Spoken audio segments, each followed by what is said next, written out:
I kind of gained some work experience before I went into the graduate program. So I spent a year with the Cincinnati Bengals as an intern. And that year following, I was the DCE director of clinical education at my alma mater, Xavier, which was kind of a unique experience because I went to school with some of those guys a few years ago. So the freshmen in that program were now my students. At that same time, I was working at Beacon Orthopedics in sports medicine as an athletic trainer. Clinically during the day, I worked in DME. So I was setting up braces, ACLs, working their way back to sport all the way through post-operative, like coming out of the OR, setting up post-operative braces. So I can literally say I have covered the full spectrum of what it looks like for patient care from the second they come out of surgery all the way to return to sport. And to Ed's point earlier, that concept of working throughout that continuum of sport is something that I encourage you guys to do. I can also confidently say that I could probably count the number of weekends that I didn't work in my 20s on one hand. I was applying that skill set as an athletic trainer, and even more importantly in physical therapy school, because in PT school I'm learning all these new like rehab concepts, and I wanted to apply it. And at that time when I was in school, I was also the athletic trainer for a rugby club. So I had those guys on Saturdays and Sundays making that referral to the physician that we worked with, but then they also had to come back and do rehab. So I was able to see those guys in practice a couple times a week and sort of work them through that process. So that's where it went from injury on the field to referral to back to me for the rehab process. And that's when really things started to come together for me as a clinician. And then from there, I just kind of kept that athletic training thing rolling even into my first career move as a clinician, as a physical therapist. I had my own outpatient clinic within 6 months of graduation. So I started with Oxford Physical Therapy as a staff PT, really kind of hit the ground running. My clinical skills and my confidence were there because I had already been an athletic trainer for 5 years. So I kind of took those first month or so to kind of get into their documentation system, get into the patient flow. How do you delegate roles to your PTA? And then I really started gaining steam. And then all of a sudden they're like, hey, we have a managerial position open. Do you want it? And to me, it was an opportunity to kind of see the patients that I wanted to see. I wanted to see more athletes. So what did that mean? You have to get out there and you have to network yourself. And how did I do that? I went to running groups. I went to CrossFit gyms because we were a physical therapist owned clinic. So there wasn't this direct referral source from a physician. In Cincinnati, physician owned clinics are huge. So those physicians tend to keep those patients in house because they can just walk them down the hallway to PT. How do you get those guys too? You have to kind of say, hey, why don't you send me some of your more difficult patients? Let me get them better. And if they start to see that progress, that's a good way to kind of build that floodgate open. But I went the other way and kind of went to the running groups in the CrossFit gyms and built my practice that way. At the same time, I was also an athletic trainer. So I was still doing weekend coverage, event coverage, covering youth football, covering sand volleyball tournaments. Again, all of this was building a referral source for me because I could see injury at the point of contact when it happened, evaluate it, make that appropriate referral, whether that was to a physician or direct access to physical therapy. And again, now you're following that continuum of the injury happened. I know what this sport entails and what their rehab needs to look like to get them back to the level of competition that they're going to return to. So I did the outpatient PT thing for just short of 2 years.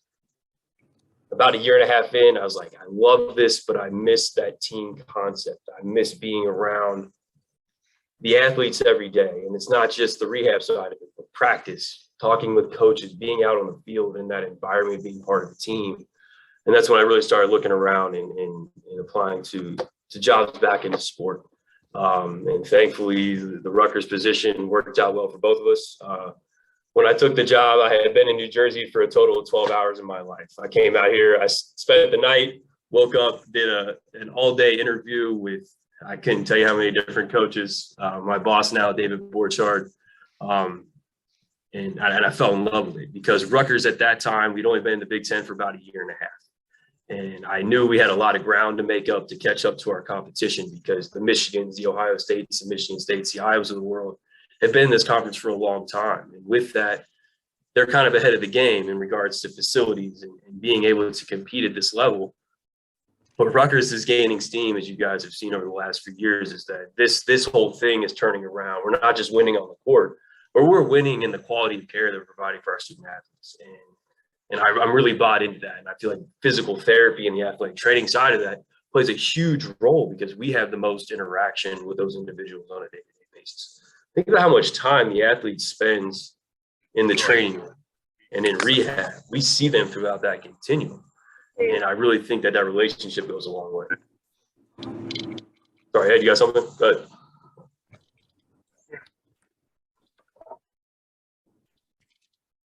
Ed, you got a question? I'm sorry.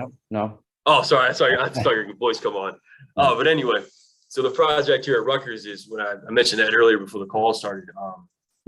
My first 18 months, I was the only physical therapist on staff. So that means 22 sports and me and a few undergraduate students. We haven't made that connection with Rutgers PT school yet. So it was a lot. It was challenging. My caseload at that point, you're talking 25 to 30 a day. And when you're just flying solo, that number kind of builds up over time. We've now established a system now, and my numbers have calmed down because we brought Tim on, and we're attracting more talented clinicians and people who are able to kind of embrace this system and make it better. And it's a great place to work. I've got no complaints. We have a lot of fun here. Are you assigned to any particular team, or? I am a referral source for all 22, but I stay mostly on the Olympic side for the 21. Right. So my referral sources typically come either directly from our team physicians or from the athletic trainers. Anyone who has surgery is automatically placed onto my schedule. But then other than that, I say I get the complicated, but this the athletes who probably need more attention than what maybe the athletic trainer can provide, because in those settings, they're outnumbered. It could be as much as 1 to 50 if it's our men's lacrosse team, or 1 to 40 if it's women's lacrosse. Maybe the athlete, it's just maybe not getting over that hump with some of those preliminary rehab techniques. The athletic trainers are more than welcome to send them over to me, and we can kind of continue that co-treatment at that point. Where's your office? Is it in the Hale Center or?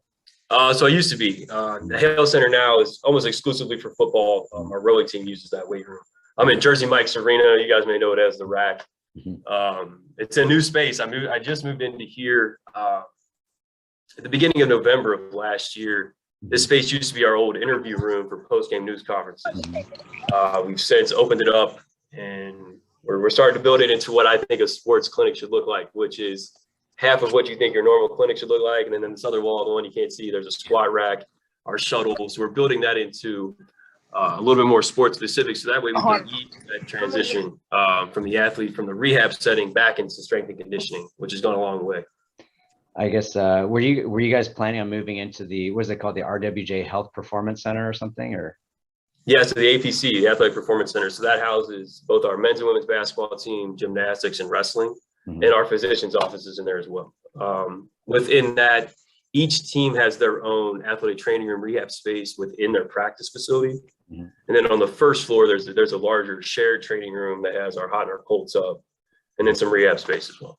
All right, cool. I haven't actually stepped foot in it, but it looks like the pictures look really nice.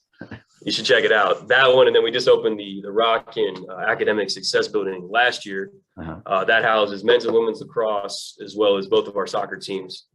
And the whole second and third floor is just dedicated to academics. So it's where they go to study. There's computer labs. It's gorgeous. The weight room there, it turned out really nice. So come over sometime. We'll give you a tour. Oh, awesome, for sure. So I guess the question I would have for you in terms of sports as physical therapy, like what kind of, you said the camaraderie and stuff like really brought you back. And so when you first came to New Jersey, like, was that the first job that you looked for, or like, how did you go about looking for a job did you move to New Jersey for the job, or did you just happen to be coming here anyways? Rutgers was it. Like I said, Cincinnati guy. I had interviewed with a few Major League Baseball teams that work in the farm systems. I kind of got the same answer a few times, that they're kind of looking for a unicorn. They wanted somebody with a lot of experience who didn't want a lot of money. I was like, I don't know how you guys are going to find that at some point. But what was really helpful was I had an interview with the Padres, and instead of just getting that generic, hey, thanks for the opportunity, or thanks for your interest in the club, he sent me a personal email. He gave me a list of things that he said, if you work on this through continuing education, clinical experience, this is going to make you a better candidate for sports-specific jobs. And so that's something I kind of pay it forward. So I have students, undergraduate students who come in here and work with me, and we're taking students from Rutgers, Newark as well at this time. And I try to give them things that are going to make them more marketable in this setting. Now, I'm not going to lie to you. Being an AT helped me get this position. But what physical therapy is doing with the SCS is now making physical therapists more prevalent into this setting. And I think we're worth our weight in gold here because of the results that we get from the rehabilitation side. Physicians can tell the difference when someone has gone through a rehab that's guided by a PT. And that's where you're going to make your mark. And it's not you stepping on the athletic trainer's toes. It's you being there to help take the load off of them, because I talked about sometimes they're so outnumbered that they need to kind of to delegate or refer someone to you to make sure that the athlete gets the best quality care. Yeah, I mean, I commonly kind of talk to, like, because we work with a lot of athletic trainers in the outreach high schools in the area, and I say it's not like your athletic trainer can't do it. There's like usually the two guys for the whole high school, and it's like they just can't spend the time. They got to do. You're just outnumbered. Right. So it's not that they can't do it, it's just they don't have the time. And then we kind of, like you said, we can do more intense one-on-one stuff until they can be more independent. And then they can go back to the training room, do their exercise, and just finish off the stim. And they're not as much as, like you said, a burden on the athletic trainer who is, like, in a high school setting, like hundreds of kids that they have to deal with. Right. Right. It's just too much. They just get overwhelmed. I mean, it's overwhelming. I give those guys credit. It's too much sometimes. And I think Mike can actually, I think Mike just joined the call. I'll introduce him in a sec, but I remember having talked to guys like you, it's like, I wish I'd done my athletic training undergrad, because I had originally wanted to do sports medicine, and PT was like a late kind of decision after I actually spent a good year of rehab with my team trainer.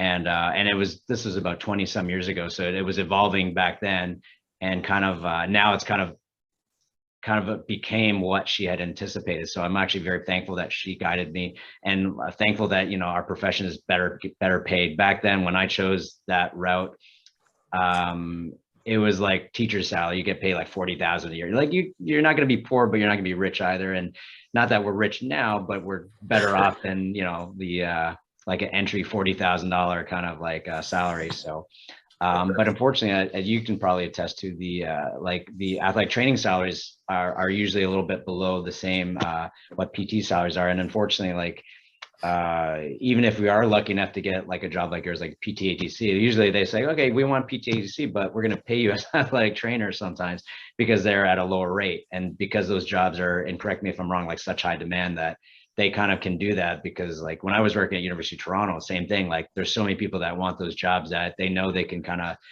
lowball you, but also it's like, you're going to have the best job. Right. So, and same with pros, like, when looking at some of the pro jobs, like you would think that those guys, since they work with multi-million-dollar athletes, would get paid lots of money, but it's not. It's like, you got to love the job, and the amount of hours, and I'm sure Mike can, and you can attest to, like, the amount of hours you guys put in as ATPTCs, like by far, like does not make up for the compensation that whatever they pay you. It's just like, it's not like a 40-hour a week job by any means. No, that's for sure. That's for sure. You gotta love what you do. And what was interesting is I really love those statistics that you showed earlier, and advocating for yourself, especially if you guys put the time in and you go on and you do this continuing education and you continue to put the work. Present that to your hiring manager or whoever you have to talk to at the end of the year, review and advocate for yourself, because that's how you objectively can say, this is why I deserve more money, because I had this additional education and this skill set that I'm applying to our athletes, to our patients, to our clients, however you want to look at it. And that's why I deserve that, because I've done the extra work. And this is why I think I need to be into that pay scale. So I encourage you guys that I think athletic training has fallen into that rut of not advocating for themselves enough. And it's getting better, but you have to say, this is why I deserve more, because I'm doing more. So always put that work in, and then you're justified in the end. Because it is a topic that comes up a lot, especially in the setting, because it is competitive. But if you're good, you're good, and you put the work in, advocate for yourself. Actually, since you mentioned it, we could probably segue to a doula. I know you're not one of the listed speakers, but you were at the ATC, New Jersey ATC conference this past weekend. So does the sports physical therapy come up in any of your meetings? They had not. So ATSNJ, I am also a dual degreer. I am a PT ATC, and I am active in both. I've held more positions at APTA NJ, so I'm much more familiar with it. But I attended ATS NJ this weekend. No, they were talking a little bit more about athletic training focused things for their business meeting, but one, I'm going to put in a plug. It is National Athletic Training Month this month. So say happy athletic training month to all of the athletic trainers that you work with, because they deserve the recognition, just like Bobby was talking about there. And they do work very hard. And two, one of the things that I'm pretty passionate about is trying to help bridge the gap. And that's one of the things that Edison and I frequently talk about, is bridging the gap between PT and athletic trainers, because there is a gap there, and really who loses out on that are our student athletes. From the meeting, there was one key thing that they did talk about on the athletic training side, but it will carry over into PT, is the NCAA rule that came out in July, which is that athletes can now begin to make money on their likeness, the NIL. Bobby, have you guys talked about that at all? Yeah. Yeah, I was right next to David this weekend while we were talking about it. I spent all weekend with David. So no, I'm sorry. So from the NCAA rule, actually in January of 2022, NJSIAA, which is our sports body for New Jersey when it comes to student athletes, also passed a rule saying that student athletes, sophomore level of high school and above, can now make money on their likeness. I don't know how it got it. I don't know how it slipped through the cracks of some of our legislative efforts and some of the things that we watch legislatively, but this can become a big thing for us. What it was talked about on the athletic training side is, one, between HIPAA and FERPA, obviously you never give out patient information at all. So please be mindful of that, because now what student athletes are going to have, especially ones that are a cut above and that look like they're going to go a little bit more college or at the pro level, or start to garner more attention athletically, they're going to be followed by agents, and they're going to begin to potentially make money on what they're doing. So one of the examples was Shaquille O'Neal's kids make like $3,000 every tweet they send out. That's a decent chunk of cash that sophomore level kids are now going to be able to make if they market the right deal. And agents are very, very savvy. The problem is that when they get hurt, what happens? And that is going to create a whole incredible potential for whoever is providing care to that athlete. Is it going to be workman's comp? Like that was one of the big scopes that was talked about this weekend from an athlete's perspective that is brand new. Last month, no, it's March. So 2 months ago it was passed. So we need to begin to start to discuss that, especially somewhere here, in addition to the collaborative efforts that we should have with our athletic trainers locally, because it's just going to make care for your student athlete better. That was the big takeaway that I had from there, that we should take a peek at. And March is Athletic Training Month, and I will continue to try to get some collaborative efforts between SNJ and us. Yeah, like, I mean, like you said, we're always aware of like HIPAA and confidentiality, but if they're worth money before they even go pro, then you're live. Unfortunately, that also means a lot of liability. Like, and if you somehow leak, or somehow by accident, like information leaks, like, and it reduces their draft status or their pro status, like potential, then, you know, and they don't get what they think they deserve, then it can start going after people or blaming people. Unfortunately, that's just reality. Like, and well, that's it. And now if you had the potential to make money, but you just tore your rotator cuff, you tore your ACL, you did something like that, and now you don't have that potential to make money anymore, that's a loss. And if agents already have pre-contracts signed, they are going to look to get that loss recouped from somewhere. So we need to start to be careful about that as professionals. It was a very interesting and eye-opening lecture. And I don't think that when NJSIA put it forth that they kind of really thought about all the different repercussions. And again, I don't know how that slipped through our legislative efforts. I keep my eye on the federal stuff. So it'll be interesting to see how this continues to unfold and what develops. Yeah, because like, I mean, yeah, just think of the ramification of liability coverage, right? Like before, like physicians used to be covered under the same boat as regular physicians, but then they realize, hey, if this so-and-so is working with this NBA team and he's making 10 million for 10 years and he's liable for 100 million if he does something wrong with this athlete, but has nothing to do with a regular family physician, they're going to be looking to, hey, cut themselves out of that pool. And unfortunately, that's if you start treating athletes like in high school and they are part of that professional potential salary pool, then that's going to change our liability insurance, because, you know, 1 or 2 million is not going to cut it in some cases. Like if it's like a standout that is going to be worth millions and millions of dollars, then, you know, that couple of million that sounded like a lot suddenly doesn't sound like that much after all, if we're liable for that. Yeah, I don't want to go down the what if game, but it was certainly, I guess that should be on our radar. Yeah, I mean, we'll see what happens. It'll take a number of years before it develops in the first few law cases, but you know, used to be protected because we weren't the big bread earners like the doctors, but now, like, if we're treating these people and they have to go after somebody, you know. Well, they won't do just one person, right? Typically when there's something like that happens, it's all the way up the chain. It's everybody that has touched, seen, looked, whatever.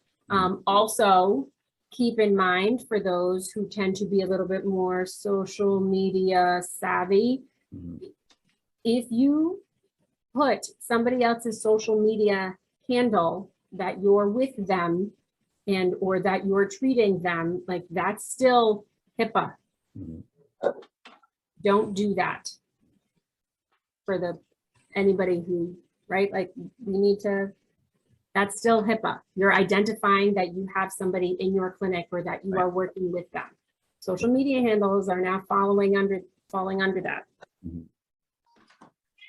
Cool. Okay. Well, keep us updated, and we'll definitely talk more about collaborating with the ATs. Is Mike? At night. I mean, we'll talk about it. We'll talk about it tomorrow. I don't want to. Yeah. No, for sure. But we should at least start with a social. All right. Is Mike on the call right now? Mike Dunne? Yes, I am. I was able to pop on. All right, awesome. So are you on your phone? So you can't see. I have a little screen made up for you for a little bit of your background, but if you just want to tell us a little bit about yourself, and then what you think it means to be a sports physical therapist or athletic trainer as well. Oh, sure. Well, I am PT-ATC, and I am formally trained. I went to PT school, the University of the Sciences in Philadelphia, for my master's in physical therapy. And back when I graduated in 2001, they still had the internship for athletic training. So when I was in Philadelphia, I started working at St. Joe's University towards my athletic training certification. So in 2003, I was able to get my athletic training. You had to do 1,500 hours back then. You had most of the PT credits transferred over.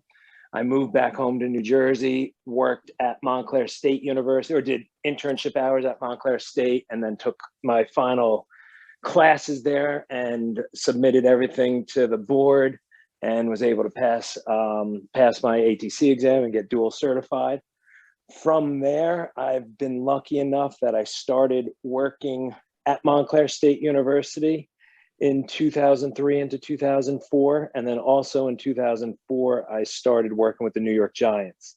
And then I've always been working in a PT clinic. So I continue to work in a PT clinic, but since 2004, I ended up not having enough hours. When I jumped on, you were talking about how many hours we work. I do not have enough hours in the day to also work at Montclair State. So I've been working with the Giants, and I currently work at Jag One Physical Therapy. So I dually do both those jobs. Primarily during the season is when I'm working my 70 or 75 hour work weeks. And then in the off season, it dies down a little bit. So that is my long/short run into becoming involved in sports medicine and the physical therapy and athletic training field.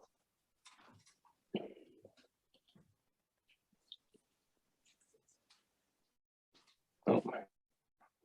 Sorry, Mike. Have you always known that you wanted to work in the NFL? Well, the NFL, no, growing up, I played sports probably like most of us and got injured. And that's how I kind of went down the road of going to physical therapy. And in school, I realized that physical therapy wasn't sports medicine and it's only a part of it. So I said, how do I get myself to be catered into more sports? And that's why I went down the athletic training route as well. And, I did not have my heart set on NFL or any specific team. I just knew I wanted to work with athletes. And luckily I grew up in Hasbrook Heights, which is 10 minutes away from East Rutherford. And it was, connections through school in Philadelphia that knew the head trainer and other athletic trainers at the Giants that I, interviewed with them, and then ended up working with fellow therapists that knew the head athletic trainer of the Giants. So started working in this circle of connection and, luckily ended up volunteering at first. And then gradually becoming, a full-time, part-time member of their staff. And been there ever since, right? Yes. Yeah. And then, so like Mike brings up a good point too, because like connections is so important. Like people that you come across in the sports medicine world, there's actually a pretty small group. And then once you get a good or bad reputation or whatnot, people start getting to know you, especially if you start working like with national teams and stuff. Particularly if it's in state, like Canada, like where I do a lot of work, it's kind of like a state in itself because like everybody kind of knows each other. So if you do rub some people the wrong way, people remember that. But if you do a good job, they also remember that as well. Like one of the guys I worked with in Tokyo was a doctor I worked with, he was the head doc for the Vancouver Canucks for 16 years, and he was the head doc for the Team Canada. And I talked to him in person. It's the first time I met him. And he was like, oh, and I was saying like, nice meeting you. And he was like, no, we've met. And I'm like, I'm pretty sure I would have remembered meeting you. And we actually got talking and we found out that he was working with Rugby Canada when I was working with them 20 years ago. So I would have had to send him reports and player issues or therapy notes. So he actually remembered me from that. So again, that's why like all the things come around. And generally at those kind of like international events, like if you've been around that long, they know that you're not in it for the money. They know that you've been doing a good job because people have kept you around. But it's relationships like that, or like when you work with them and earlier before you joined the Giants, the same thing. Like if you weren't really pulling your share or pulling your weight, I'm sure they would have probably noted that and then decide to go with someone else, because there's plenty of other guys that go through those or internships that probably don't end up in the position you're at because they just don't live up to the expectations. Yes. And and the biggest thing I tell young athletic trainers and PT students, you have to work. Nothing is going to be given to you. And, my first season with the Giants was all volunteering. I put, just gave extra time. You go into my getting certified for athletic training. It was a minimum of 1,500 hours. So I did that over like a 3.5-year period. So it was my last year of PT school, and everyone knows how hard that is, that I was putting in 25 hours extra a week working at St. Joe's University on, as a job. I actually, like in the fall, covered men's and women's lacrosse. So like it was my job. I had to be there to get the team for every practice. So, work around your school schedule to get that done. And then when I came back was doing the internship with Montclair State, it was the same thing. All right, Mike, can you be there Mondays and Wednesday nights? And those are your hours to cover the training room and, covering events on weekends. So, everyone wants to get involved in sports, and a lot of people talk about it, it's a lot of work to get into it, because you're not just going to be handed anything. You're going to have to work and show your effort and put your time in And then as you show that effort and you put your time in and you build your connections and you show what good work ethic you have, that's where you then continue to grow in the profession. You're not just going to be in a PT clinic working 40 hours a week, seeing 25% of your caseload as sports medicine, and then, expect to be handed a job. You're going to have to work above and beyond with the volunteering. And again, even for local PTs, starting out with a local high school or the local colleges, everyone wants extra help. So if you're going to do free extra help to get your foot in the door to start seeing things, you don't know where it's going to go and grow from, because it's a small athletic training world and a small physical therapy world. So you end up getting these connections, and you could stay in the same sports path as you develop your career. Mm-hmm. Actually, before you jumped on, I actually mentioned that comment you made at our USOC kind of talk, where like you said, like you don't start at the USOC in Colorado Springs. You got to do the high school stuff. You got to do local college stuff before you can get to that point.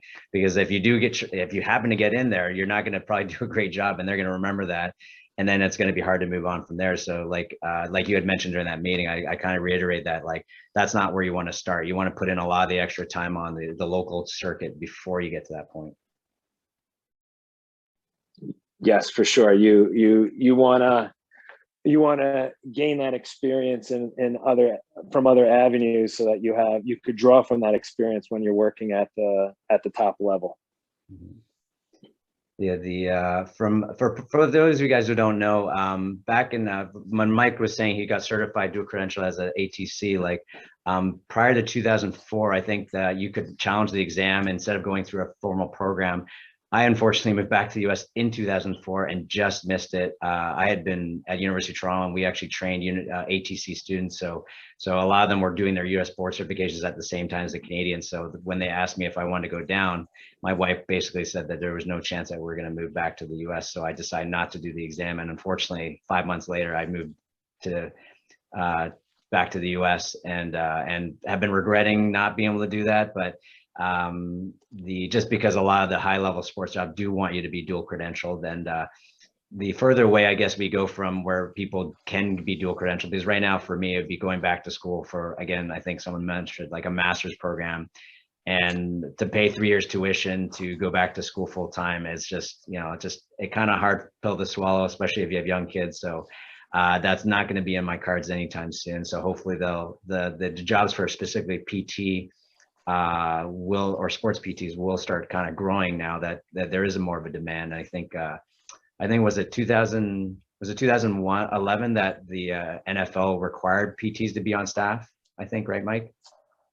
Yes, it was that collective bargaining agreement where there was a partial lockout in that before the 2011 season, they made it mandatory to have a PT on staff. So the Giants were ahead of the game, and I was with their staff since 2004. So I was a part of, I guess, the initial teams that had a dual credentialed person, and then other colleagues who are also part of this special interest group, Lee Weiss and Justin Marr, are also dually credentialed PT ATCs that are on staff with the Giants now.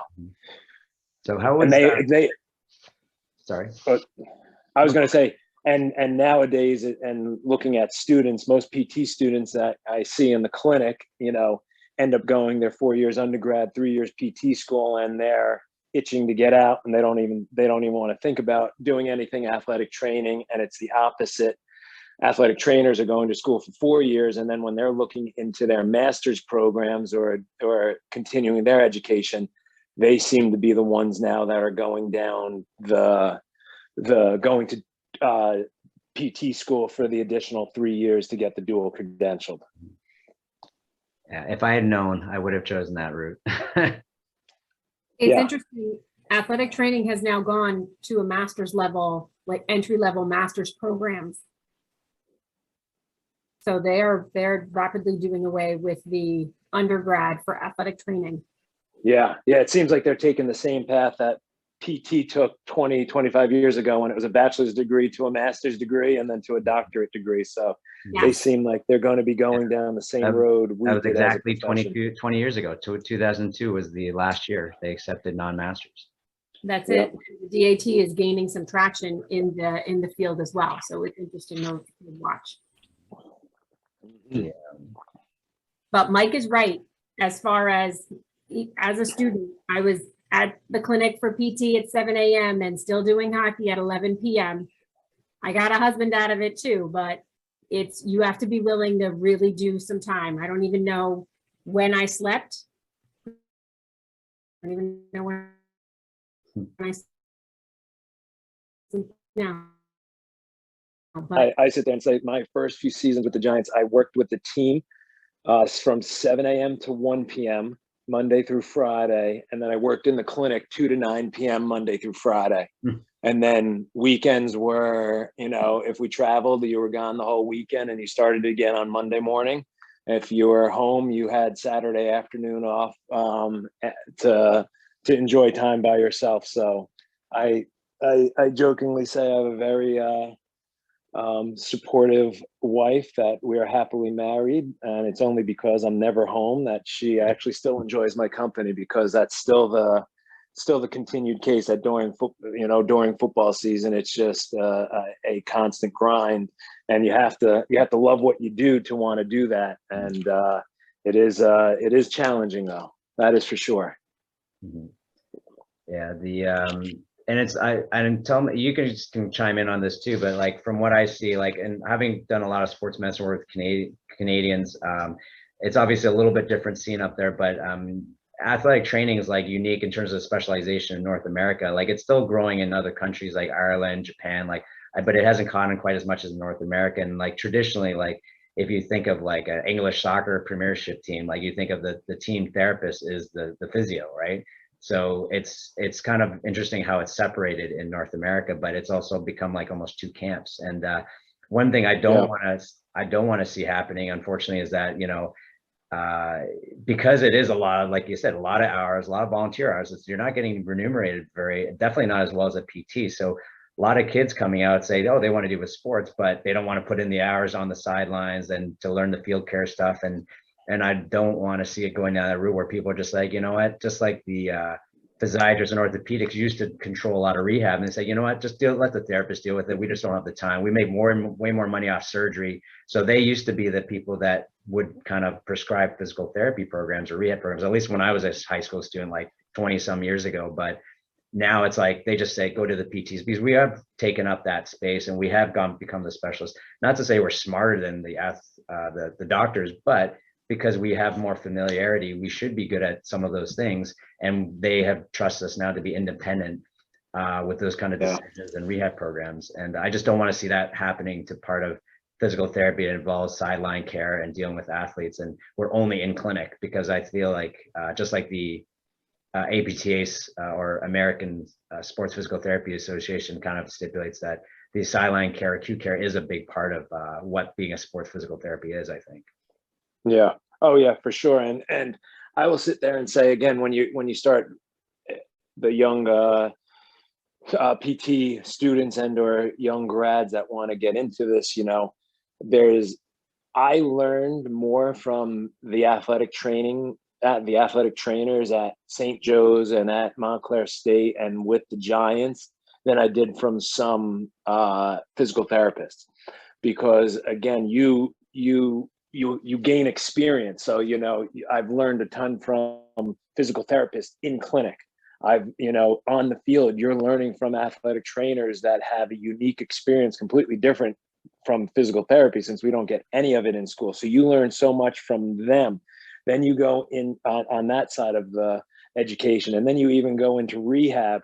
And some people have, the false notion that physical therapists do rehab, athletic trainers do athletic training things. No, some of the athletic trainers I work with are the best rehab specialists out there, and when you talk about someone that has worked with the team with the Giants, if you've done rehab with football players for 20 years, more than any physical therapist in a clinic that's working with any sports medicine athlete. So it's, you can take advantage of the experience of the athletic trainer you volunteer with or work with to gain knowledge and apply it to your clinical practice.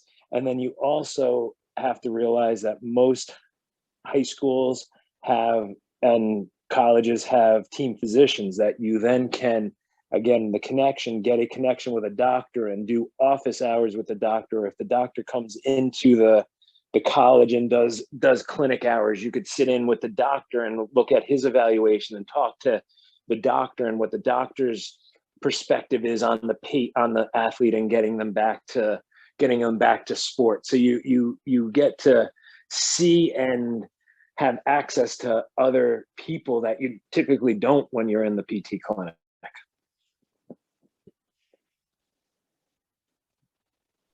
Cool. So anything else you want to add to the discussion, Mike? No, I just say if you want to get into sports medicine, you have to work at it and, use us as connections and use local connections to start going down that road of getting your feet wet into sports medicine. Just a quick question for both Mike and Bobby, actually, since Bobby's still on. Just do you guys know if you guys accept PT students or PTs as interns? Like, I know obviously athletic trainers, there's a formal internship positions for like the NFL and also with the athletic training students, but do you guys actually take PT students in terms of, say, internships? The NFL has athletic training interns that come for yearly internships. Mm-hmm. I know Lee has tried to get PT students, but it's always based on the school's requirement of their clinical internship, like the hours. Again, athletic training, you do rehab, but then you're also filling up water coolers and setting up fields and taping ankles. So I think there's a component of how much of the day is spent actually doing rehab that is doesn't fulfill the need of the PT schools. Don't quote me on that, but I think that's where it goes down, that even though you work 12-hour days, you might do 2 hours of rehab in the morning with athletes, you do another 2 hours in the mid-morning, you do another 2 hours on the field. So you might be doing 5 or 6 hours of rehab, but it doesn't fulfill the requirement of the PT schools where it should be a 40 hours per week of doing it. Definitely wouldn't be lack of interest on the students' parts. Yeah, Ed, we take it on both the Olympic side and the football side, and we've been kind of kicked around the idea of opening it up for sometimes the way the clinicals overlap, maybe having someone finish a year out with football, and then once we get into winter and spring sports, have them finish out on the Olympic side too. Cool. But do you guys also I know you guys do ATC students, but do you guys do PT students or not yet? Both.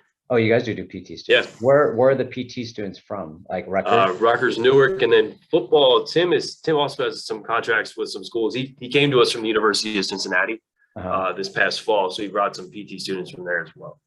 Okay, cool. See, that's pretty awesome, because I know, like, for me, like, I got my first experience through where I went to school, which is University of Toronto, and then fortunately I got a job there for 5 years, so that's where I got most of my initial experience. And I think you really need that confidence under a mentor to really get your foot in, because it is pretty scary. I mean, even one of our professors was saying, like, who was in sports, like, she's like, it's 95% stress, like sideline care. Even though you're not doing as much, you're constantly worried about something happening and dealing with an emergency. So you have to have pretty tough nerves and also good training to know how to react when those situations come up. And I don't think if I didn't have the mentors I did and the exposure to, like, university sports, I wouldn't have stayed into this area. And I think that's what happens. A lot of people graduate saying they want to do sports, but then year after year they don't get it, and then pretty soon it's like, I'm 5 years out and I have no sideline experience, and you're almost afraid to get into that because there's also the liability issue too and uncertainty. But But I know for me at least, and I know for athletic training students, like the university setting is like probably the best place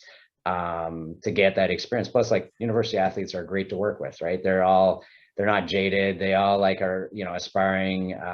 They have aspiring careers. They're not worried about like their 9-to-5 jobs. Like they're just focused on their season. So they're like really good, as I think you mentioned, like they're just so focused on getting better they almost treat themselves like a professional athlete.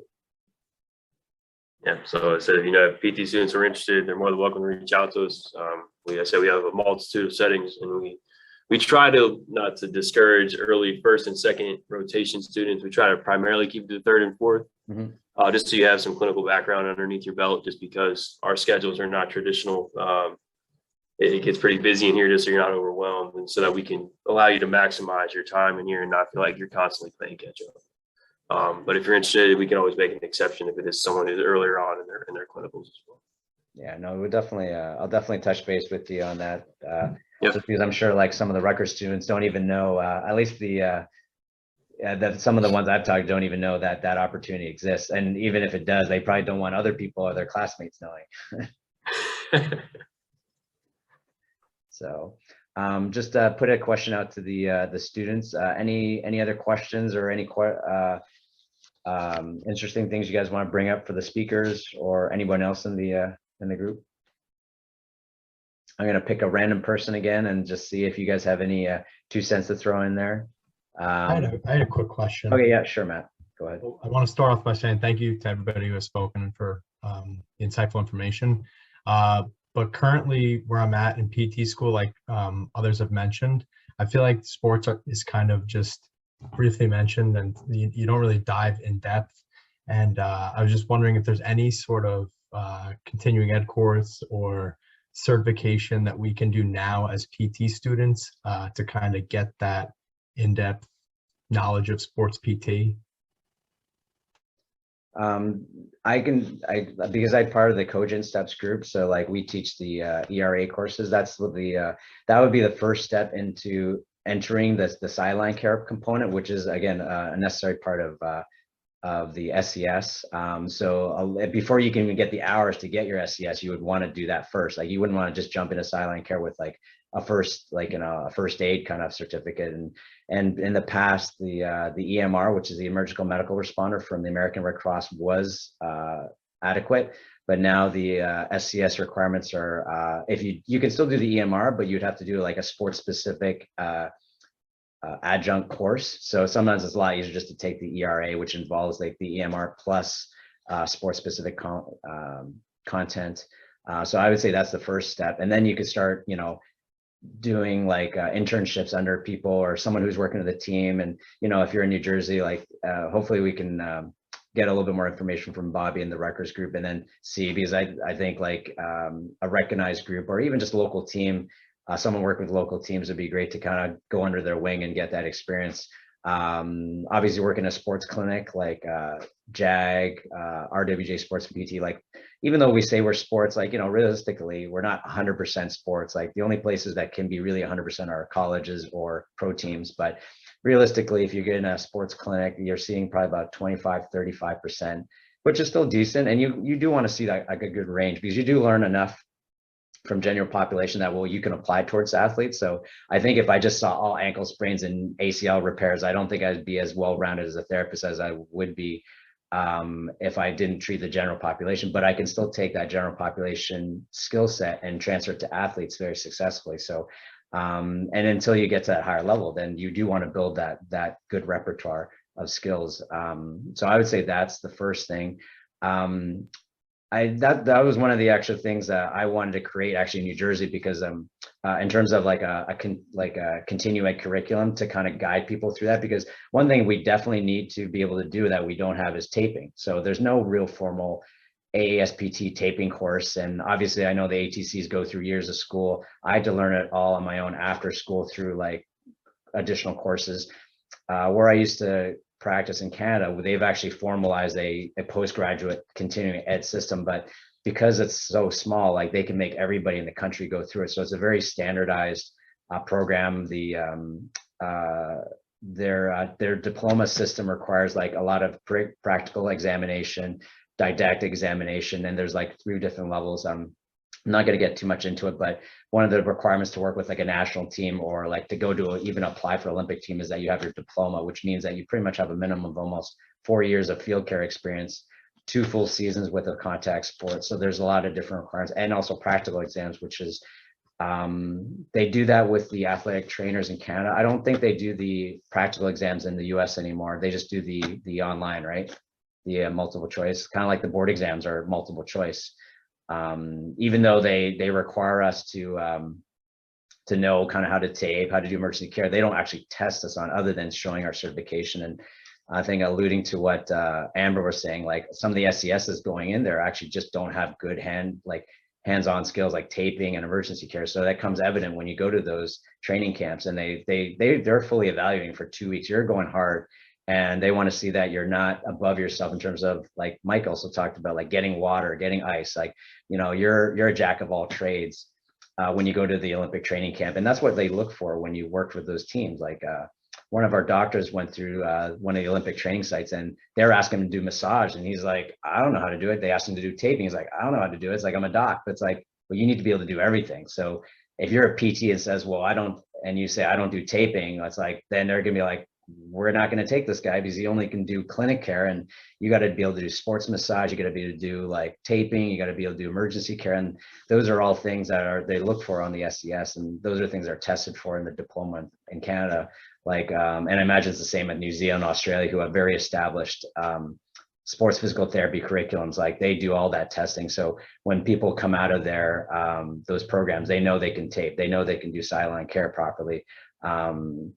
Whereas here it's kind of like a check. So yeah, and you know, and I teach the courses, like, you know, we test people at the end or whatnot, but it's not going to be as stringent as, I say, like some of the diploma exams. So but I would say at least that should give you your foot in the door, give you some confidence in terms of like dealing with emergency care, but then going under the wing of somebody to really, you know, so you're not the only person deciding what to do, and they can show you how they go through the decision models.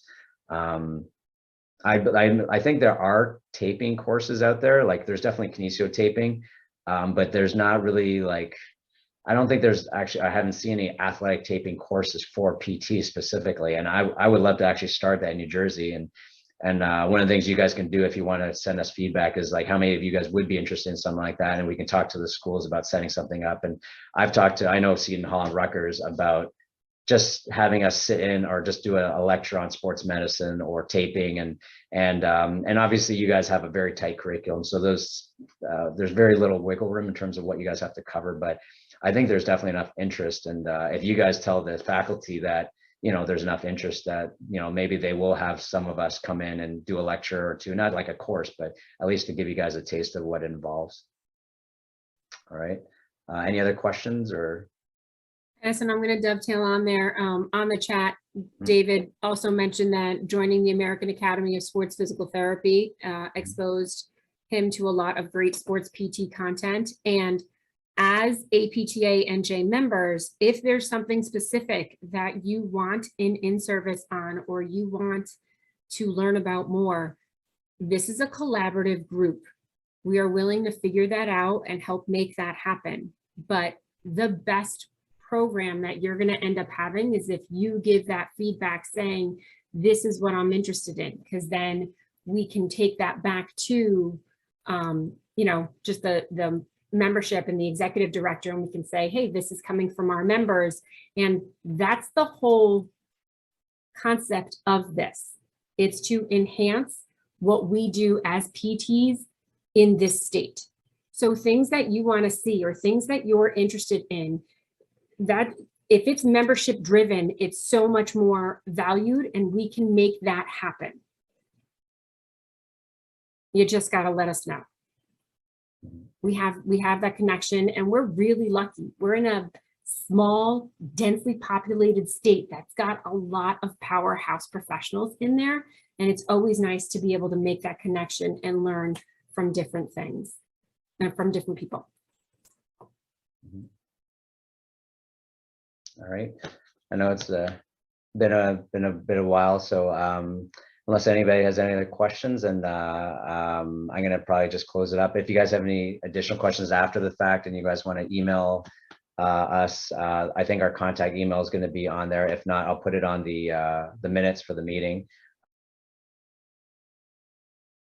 We'll probably try to post some more information for especially for like the New Jersey Devils sports medicine night, and some other stuff on the discussion topics like over the meeting. Did anybody else want to add anything else? Ryan, did you want to add anything since you were able to grace us with your presence this time? No, this was great. All right, Mike. Very informative. Just you gotta, if you want to be a part of sports PT, you gotta put in the hours. That's really what it comes down to. Put in the time. Mike, did you have anything to add before we close? No, I don't have anything else to say. What you adding to your point, if anyone had any questions or wanted to reach out to us, reach out to us through the group, or I work at the JAG 1 in Hackensack, New Jersey, so feel free. My contact information's online, so you could reach out to me there as well. But again, this is an open forum that hopefully will continue to build and grow, and it's going to be participation from students, young PTs, and experienced PTs that we come together and have discussions and talks to continue to promote our profession. All right. Awesome. All right. So unless anybody else has anything to add, I'm just going to end the meeting, and hopefully more of you guys can join us for the next session on the agenda. And I will also have to post it on the website, some of the other meetings we have coming up in a few months. Like Mike's actually going to be doing a return to sports on May 3rd. So we're going to discuss that. July 12th, we're going to try to do dry needling. And for the concussion awareness day, around September 20th, we're going to do like a concussion meeting as well. So if you guys want to join us, that'd be great. And we're going to try to pre-plan the rest of the year now, so at least people can know ahead of time which ones they want to join up with. And hopefully these will segue into more specifics, like Matt was asking, like this is to kind of generate interest about what courses you guys may want. And then especially since we can do the virtual format, like we can look at like sports specific courses that we can do online that people can generate interest. So maybe if you can't get it in school, at least you can kind of join us on a webinar or something like that. I know Lee did one on hamstring strains, and he did it within the context of what he's been doing with the Giants. And dry needling won't necessarily be a course, but we'll discuss what's out there and what courses you guys could take and what's going to be recognized in New Jersey once we figure that out in the next month or two. So but unless you guys have any other questions, then I'll call it a night. Nice meeting everybody. Hope we see you again, and we'll see you, I guess, in May. All right. Thank you. Thanks a lot, Bobby and Mike, for joining us and lending us your time. Thank you. Have a good night. Thank you. Glad to be a part of it. Have a good night. Have a good night.